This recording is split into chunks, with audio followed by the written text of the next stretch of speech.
So one of the biggest benefits of not having a regular job and office is being able to visit friends. Today is Wolfcamp, photo studio here in Costa Mesa.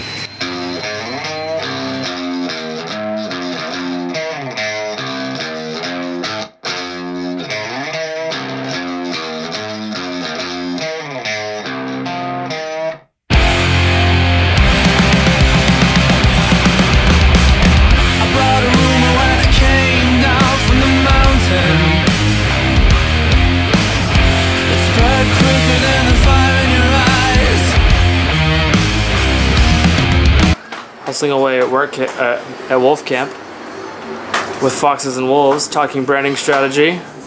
All day. I was supposed to be freelancing and got stuck working on some lookbook stuff, but excited to help these guys out because they've got beautiful photos.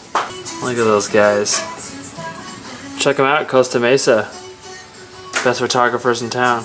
I brought a rumor when I came down from the mountain.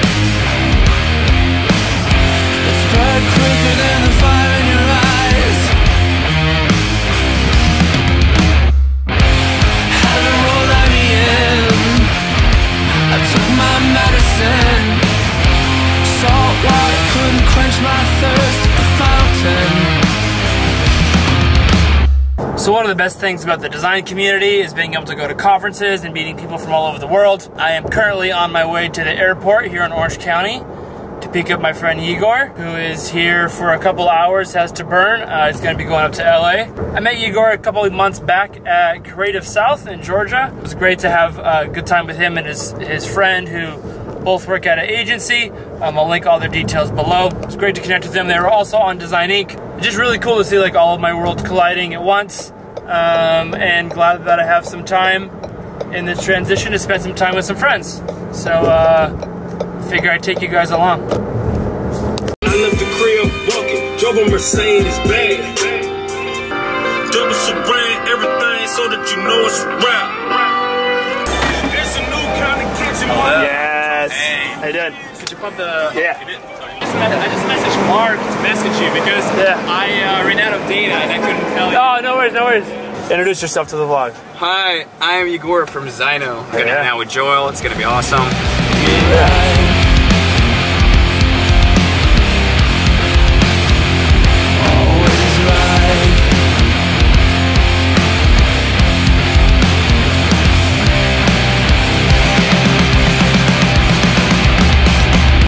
Hi.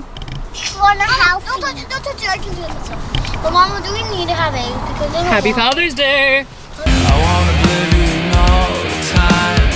I want oblivion all the time. Mindless under the eternal shine. Mindless under the eternal shine. It's not dark like the desert wind. I got a feeling I won't feel again. When faith abandons me, I hope it does it honestly.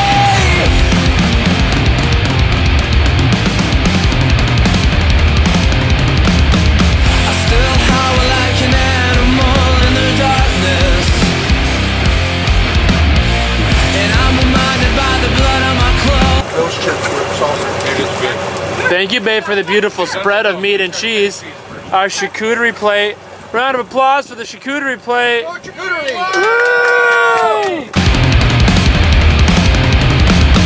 I still howl like an animal in the darkness, and I'm reminded by the blood on my clothes. I can't stand what I've become. I'm shivering to spite the sun. What you want to do? Yeah, I wanted to be on a boat with a beer. Another week, another trip to San Francisco. I want oblivion all the time. I want oblivion all the time. I want oblivion all the time. I want oblivion. I love it. It's like So I'm here in the Bay Area. I just flew in a couple hours ago. I have some time to kill, so got myself a nice little cold brew and going to get some work done before jumping to meetings.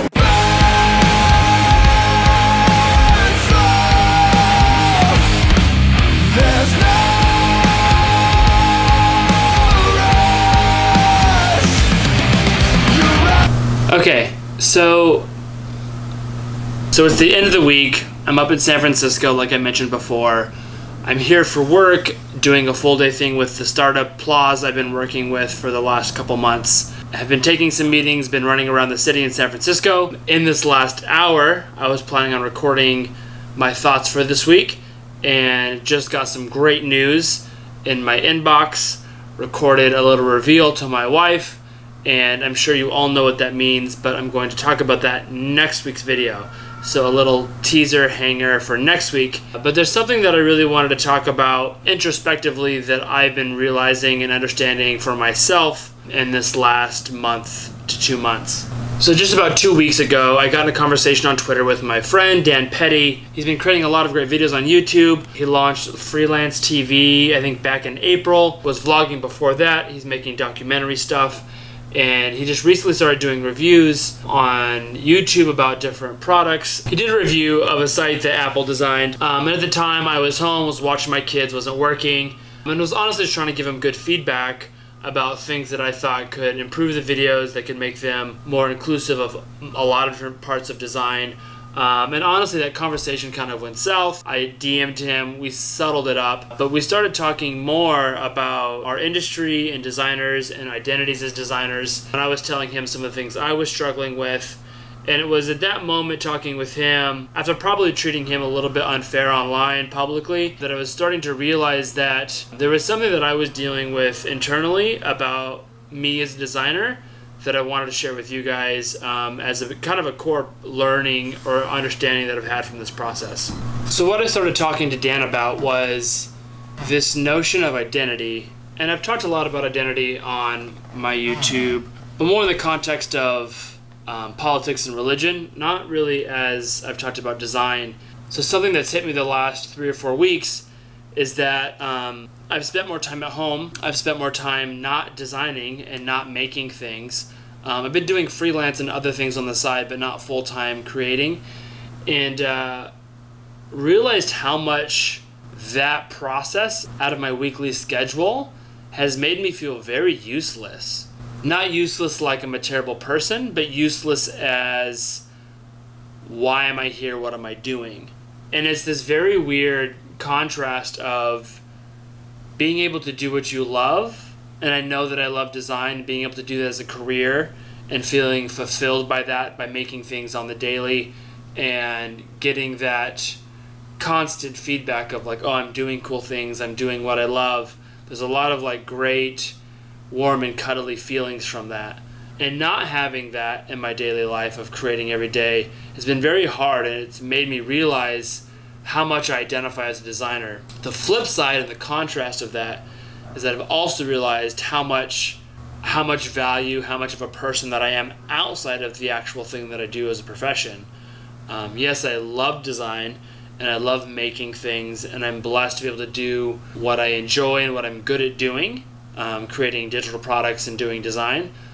But I've also acknowledged like how much more I am outside of my profession as a dad, as a father, as a friend, as a dude in Costa Mesa that likes music and going outside and doing other things that aren't design, that loves his kids, his wife, his family, specifically me for being in like a Western Californian tech, Silicon Valley, hyper fast-paced industry. Most of my focus has always been on my craft and my career. And this kind of last month and a half or 2 months of slowing down and not working full-time has really shined a light on the fact that that chaos and that constant grind eclipses my other self, whatever that is, mainly because I felt worthless when I wasn't designing. And that's ludicrous. And that's what me and Dann were talking about, like how crazy it is. We were just sympathizing with each other, how easy it is to get stuck in that grind and in that scene and not see all of the extra value and importance in world and human and life outside of what we do for a career. Also, Dan, thank you for helping me come to this conclusion through our conversations online. I appreciate everything you do for the design community, and hopefully we can do some videos together in the future. Really, in the end, I think this thing is hard because my professional self and my personal self are so intertwined, if not even indistinguishable. They are me. I was joking with a buddy talking the other day, and I feel like the design community is very similar to church, and that seems like a weird comparison. Me being a pastor's kid, I see a parallel where, we'll just call it church to be ambiguous. Church likes to talk about church, and it goes to church, and it pays its finances and focus to church.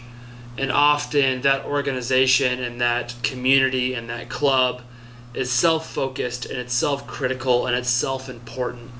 And I think that's necessary to a point for that thing to be well. But if it doesn't ever see beyond itself, it becomes useless. So if church doesn't reach out and have impact in the world and community outside of it, it might as well not exist. And I've seen the same in the design industry. The design industry likes to talk about the design industry and likes to criticize and focus, and it's like self-important and insulary.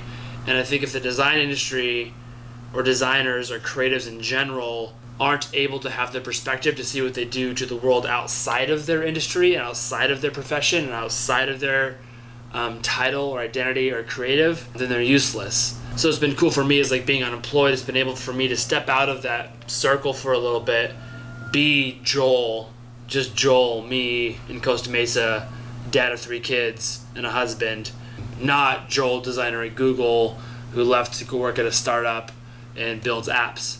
And I think that that's important, and I appreciate and am very grateful for this season to understand the perspective and view my next journey from the lane that I'm in now. So if you're a designer, I challenge you to think about that, to have perspective beyond our industry and beyond your reality, and to understand who you are outside of being a designer, creative, photographer, whoever you are professionally. Who are you outside of your profession? I think that's important for us to understand, to counteract the professional and the personal.